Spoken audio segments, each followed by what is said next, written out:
My name is Sophia Wilson, and I have been at Framingham State since 2021. I have gone on 3 abroad trips with Framingham State. So the first place I went on my study abroad was actually a cultural immersion in India. The best experience I had in India had to be waking up every morning and going on these really long, beautiful morning hikes up the mountain. We would see the sunrise, and it would just be this most transformative experience of just connecting with nature and with each other. I also really enjoyed getting to meet all of the people that lived in the village that we were staying at, and all of the girls and guys who were all our age. The person I was with, we would just help them cook lunch and dinner. We would help them go do some chores. They would take us to their temples, their churches, and we got to kind of just experience what their day-to-day life was like. And then I went to Portugal. So I was at the Catholic University of Lisbon. And what my favorite part was connecting with the other students that were abroad there as well. We got to explore Lisbon together. I got to see different museums. I got to see the Tile Museum, which was very interesting. The main difference between learning abroad and learning at Framingham State has to be the culture around the university. Both cultures here and abroad, like obviously I'm talking about Portugal specifically. They're just different ways of learning and different ways of connecting with each other and with professors. I did have the chance to learn things there that I wouldn't have learned here. I got to experience intermediate Portuguese, which is a class we offer here, of course, but I got to learn that in Portugal.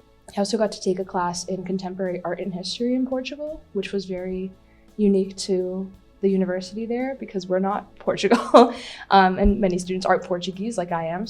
But it was interesting to learn about the history of the country that my grandmother grew up in when she was there. So recently I was in Canada. I was at the University of Victoria. I was there for 3 months last summer. So I didn't take any classes there like I didn't take any classes in India, but in Canada I did get to intern. I got to work under Dr. Janelle Genstad for the Lemdo project. We got to encode early modern texts onto a database. So I worked with Love's Labor's Law specifically so I could come back and work with another professor here to teach her what I've kind of done with that project. And it was a really, really gratifying experience to know that what I was doing over there was going to come back and continue to be worked on here. I would absolutely recommend that every student here try to get abroad in some way. I think that whether it's a cultural immersion for a few weeks over the winter, maybe a summer abroad program, or even a semester-long abroad program, I think that they're excellent opportunities to become more aware and more participatory global citizens. It's something so enriching and something that you won't always get the chance to do.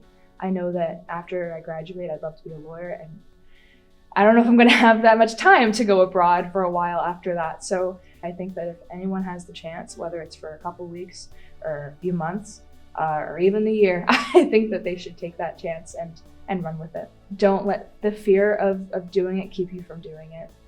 You may not get the chance to go abroad, especially for that length of time. Even if you get to go for a week one day, it's not the same as going for a month or 2 months 3 months if you can manage that. So just kind of don't let the fear of doing something scary keep you from doing something scary, because sometimes it's the best experience, and if not, it's a great story. So just kind of roll with it and take the opportunities that come at you.